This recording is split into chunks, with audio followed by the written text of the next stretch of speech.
The world is never going to be the same again. I'm worried about the world. The mass chaos and crises that there was in the world, it's going to be just like that now. This is not an accident. How long is it going to last? Longer than even for those of you that have some cash in the bank, way past your cash reserves. Out of 100 people, 4 will get the message.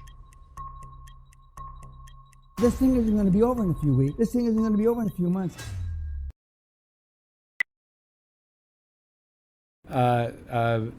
Fractional reserve schemes. And so we're going to go back to fiat currencies. This is the Russian ruble to US dollar, the exchange rate. And this is 1 year of data, and you can see how it just fell off a cliff here. So basically, it lost 50% during that time period. Well, what if you were a Russian living in Russia and you were invested in precious metals? If you were invested in gold, this is an ounce of gold to the Russian ruble.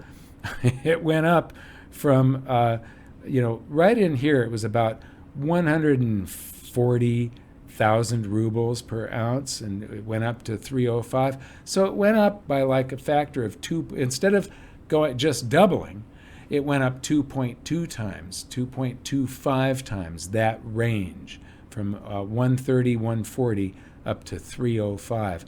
So if you're a Russian invested in gold and silver, you not only maintained your purchasing power, it didn't just protect you, it protected you, and you had some significant gains in an extremely short period of time. So both safety, the protection, plus profit, protection and profit. This is gold in rubles. This is from a presentation that I gave at a Russian banking conference to a big group of bankers that were there to discuss Basel III. And this is in 2011, and I'm in Sochi, Russia, presenting this. And these bankers just had no idea of this history. But here we're going back further in time in the Russian ruble. Now, if you go back to 1991, that was when the Soviet Union collapsed. And then, there was a huge period of great instability and strife in Russia. I mean, awful times. And then here, the Russian ruble, I've got data on it. It probably goes back a little further, I'm not sure. But they brought back a new Russian ruble. The Russian ruble, by the way, is the second oldest surviving currency, at least in name, because there's one I'm going to show you in a minute. It goes from one Russian ruble to a different Russian ruble to a different Russian, but they're all Russian rubles. It's the second oldest after the British pound, which also changes throughout history. So it's stable, and then right in here you have the long-term capital management crisis.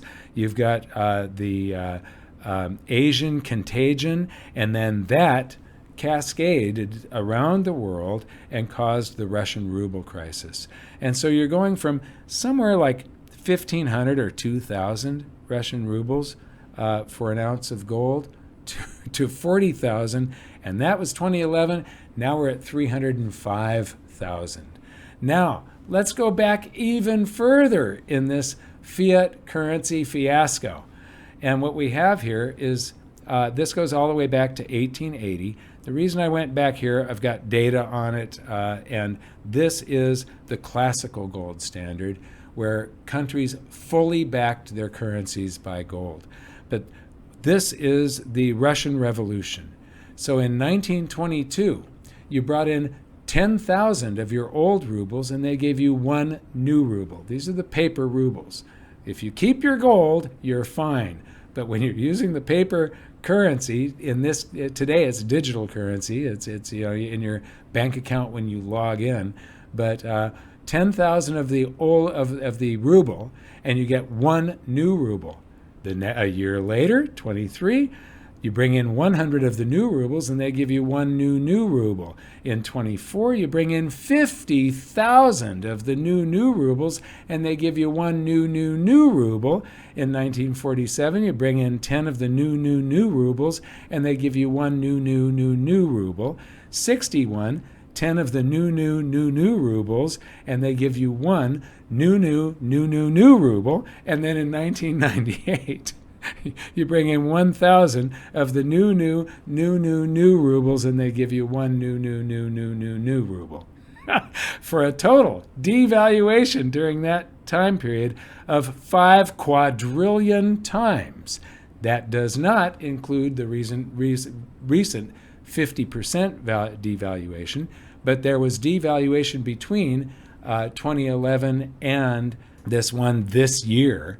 That chart of the 50% devaluation only goes back 1 year. So it's greater than, you'd have to more than double this. It is now greater than 10 quadrillion times. I have no idea where it is. Someday I might get a chance to have a researcher redo this chart for me. So this is what it would look like in prices over the same period of time. You can see this was my 2011 presentation to the Russian banking conference. But from 1919, you've got all of these various devaluations. So you go from, what is this, 20 rubles or something like that? And you'd have to have this many rubles to have the same purchasing power. So that is the end of this presentation. I hope you enjoyed it. But fiat currency is just a bunch of monopoly money. Monopoly currency. People call it monopoly money. It's not. It's all fiat currencies are no better than monopoly money. I want to thank you for watching. We'll see you next time.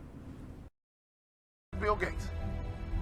I get 24 hours a day, just like Beyonce and Jay-Z. You get 24 hours a day, ladies and gentlemen. What do you do with your 24 hours? You need to get more information. In our coaching program, all we do is drop content nonstop. And people are like, wow, I didn't know that. Wow, I didn't know that. See, you don't even know what you don't know. How did you let me come from behind and clip you? Do you guys know the studies show the better we look, the more money we make? Which means your website should pass the eyeball test. Your truck should pass the eyeball test. Your people should pass the eyeball test. You should pass the eyeball test. Everybody in this room has a promised land somewhere, but you can't be stuck on the city you like. You got to hear God and go to your promised land. Your promised land might be Utah. Your promised land might be Minnesota. Your promised land might be Wyoming. Hear me clearly. You better use your money to get information and access, and you better be flexible, because a real shark is flexible. Can we stop fronting and get real about this thing? And if I can do it, you can do it. I knew nothing about life. I knew nothing about business, but I had the right mindset, and I learned it through sports. And y'all got to hear my story so you understand. I didn't even start on my college basketball team. I came off the bench. At the University of Minnesota, I came off the bench. But in my mind, you can bring me off the bench, but I'm an NBA ball player when you get through talking. When you get through, I'm an NBA ball player. And that's why I would walk around and say, you can't check me. You can't check me. You can't check me. If I was you, I would walk around every day and say, I'm a millionaire. I'm a millionaire. I declare it right now. I'm worth millions. I'm worth millions. I will receive my salary right now, but I won't accept it as my value. So whatever you receive right now, receive it, but don't you accept it as your value. Because there's more out here for you if you change your mindset.